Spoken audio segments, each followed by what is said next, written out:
trying to create. We're going to do this very first technique. We're going to grab a medium piece of braiding hair, and the right side of this braiding hair, I'm going to split it into 2 pieces like so.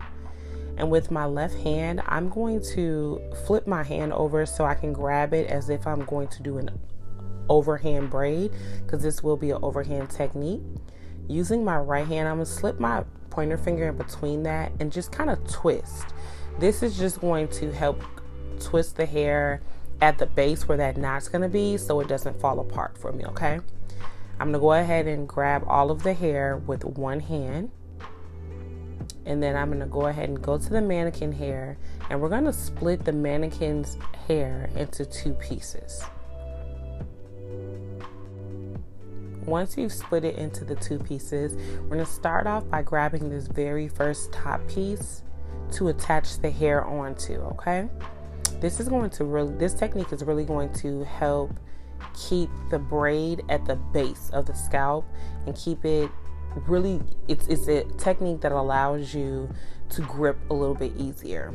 So holding the hair like so, basically we're going to do those alligator fingers that I've showed you in my past videos, where basically with my right hand, I'll show you, I'm just going to use my pointer finger, my middle finger, and my thumb to grab the hair like this, okay?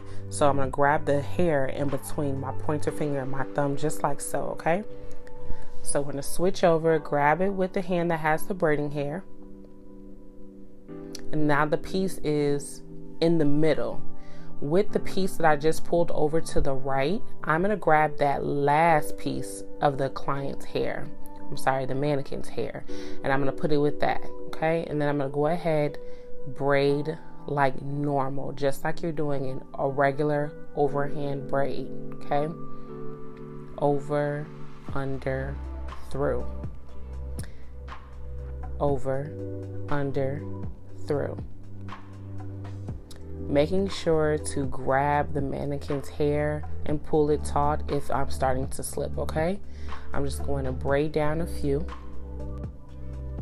Now I'm going to go ahead and switch to an underhand technique.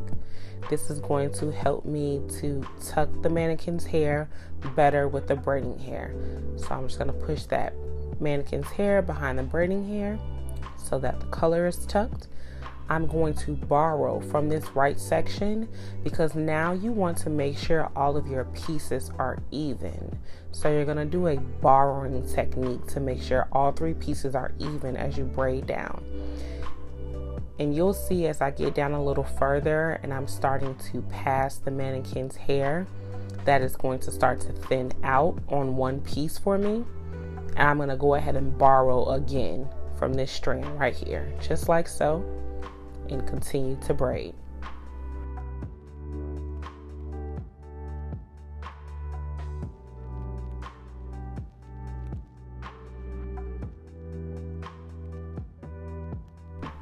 Anytime you want to tuck the blunt ends, you're just going to take the braiding hair and cover up those blunt ends so that it doesn't later stick out once the braid starts to get old. And this is what it looks like when it's finished. This one is very firm to the scalp. It has the most grip until it starts to grow out. It has some of a lower flexibility, so you wouldn't be able to put the hair up into a ponytail right away. Now getting into the second method, we're going to grab another medium piece of braiding hair. And for this method, the mannequin's hair is going to act as your 3rd strand, okay? So once we grab this piece, we're going to do an underhand technique for this. So with our pointer finger and our thumb, we're going to grab that mannequin's hair. With my right hand, I'm going to twist the braiding hair over the mannequin. So basically I'm wrapping, and just one time. I'm going to wrap one time. Then I'm going to take that right section. I'm going to split it into 2. I'm going to try to make the pieces as even as I can, slightly smaller with the piece that's going to go with the mannequin's hair, just because that's going to add to the thickness, okay? So I'm going to make it slightly smaller so all my pieces can be as even as possible.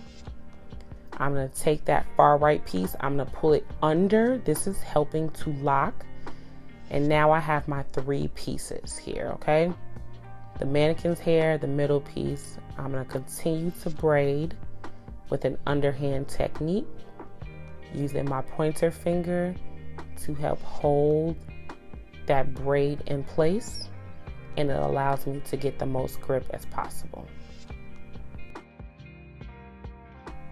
As I continue to braid, I'm going to ensure that the mannequin's hair is behind the braiding hair so I can tuck this color as much as possible. My pieces are a little uneven, so I went ahead and I borrowed from one of my pieces to add to the other.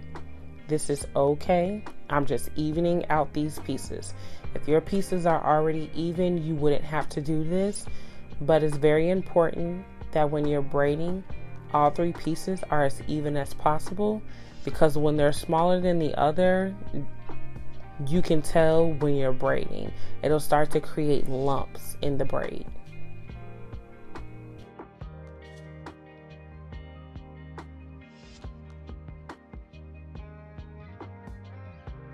Now here is the finished product for this one. This one has some of the most flexibility. You can completely turn this one left and right. It doesn't mean it doesn't hurt, because it's still a very tight on base braid, but it has some of the most flexibility. As you can see, when I pulled it up, it's kind of like you can put it in a ponytail right away. Now moving into our third method here, we're going to take a medium piece of braiding hair and we're going to split this into 2. When you split this into 2, you do not want it to be even pieces. You want it to be about 1/3 of the section, okay? So, and when you split it into those thirds of a section, the smallest piece is going to go over the thicker piece. So now, as you can see, you have 3 strands here. We're going to go ahead and put it on the mannequin's head just like this. So that middle strand is going to have the mannequin's hair added with it. We're going to do an underhand technique for grabbing this. So I'm going to get it close to the base of the scalp. I'm going to grab with my right hand the 2 farthest pieces. With my left hand, it's going to be the section that's going to pull under and through first. Okay, just like so. Over, under, through. Using my pointer finger to keep that braid nice and taut, and continue an underhanded braided technique. Make sure to keep your fingers closely together and taut to the root of the braid so that your braid does not slip. And I'm going to show you here a mistake that's going to happen because I didn't pull the hair taut. Right here you can see it bubbled a little bit. I'm just going to go ahead and reverse that out so I can fix that. Pull the mannequin's hair taut just like so. Now we no longer have that bubbling there, okay? So this is really important when you're doing box braids, to make sure that you're pulling a little bit on the mannequin's hair or the client's hair to help it slide the braid back up so it's really taut to the base. Again, with this method, because the pieces were uneven for me, I'm going to go ahead and even them out just by doing the borrowing method. That's perfectly fine. And continue to braid down like so.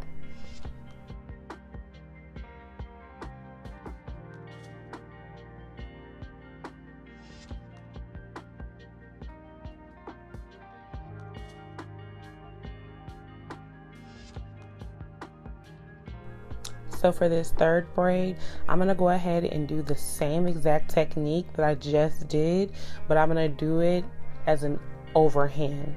Okay, so you can see what it'll look like when an overhand braider is trying to do this. So the mannequin's hair is going to act as our third piece. I'm going to hold it with both hands like so.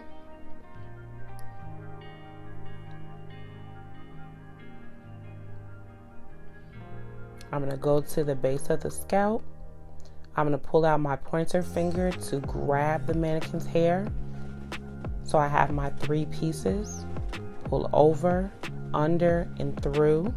with my pointer finger going in between those two pieces.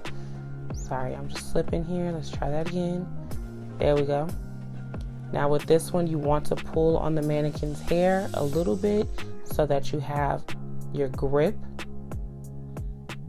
and continue to braid overhanded like normal.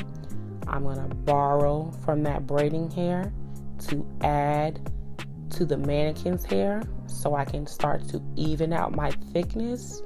Not only are you going to be evening out your thickness, but you're also going to need that hair to be borrowed to help cover the color of the mannequin's head.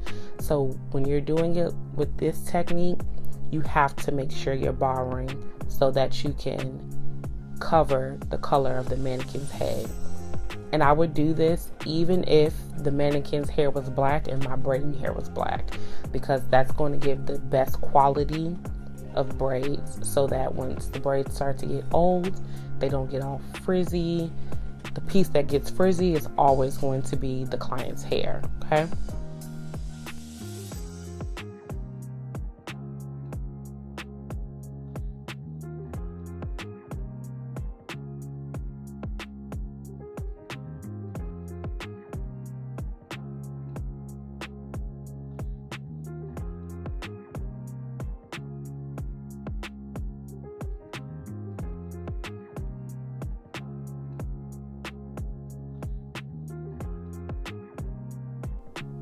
And this technique has pretty good flexibility.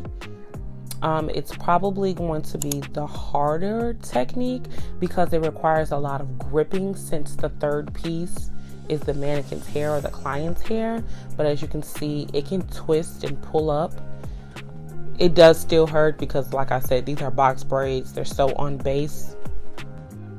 So here's what those first three methods look like, and you can see how they're sitting higher and lower based on the technique.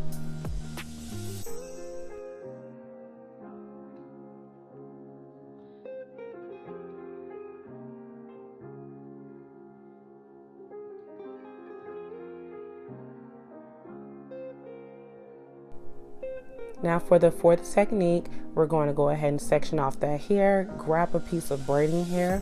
The piece of braiding hair that we have is going to be about half the size of the pieces we've been normally grabbing. So about a small piece. And we're going to split the client's hair vertically down the middle and place that braiding hair in the middle of that section. We're then going to take the client's hair or the mannequin's hair, and we're going to either braid or rubber band this off. I'm going to create a braid because I feel like a braid is easier to hide. It's a little harder to hide that rubber band, and you don't need to braid far down at all. You can braid the whole thing if you would like, but you don't need to. This is just to help hold that braiding hair in place. Okay, now we're going to pull the excess braiding hair down. And this is going to be one piece of your three that you will need to braid.